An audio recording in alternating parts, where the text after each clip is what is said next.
Suria Capital sahkan projek loji kuasa puncak gas di Kimanis.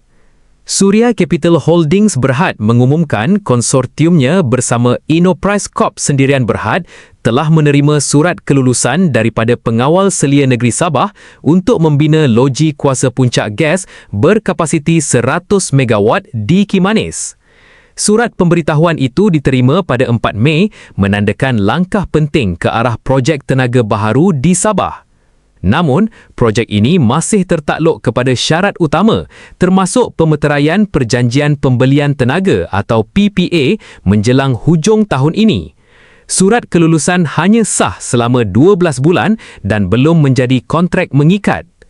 Loji kuasa puncak gas atau peaker plant ialah stesen jana kuasa yang hanya beroperasi ketika permintaan tenaga melonjak seperti musim panas terik atau ketika tenaga boleh diperbaharui rendah.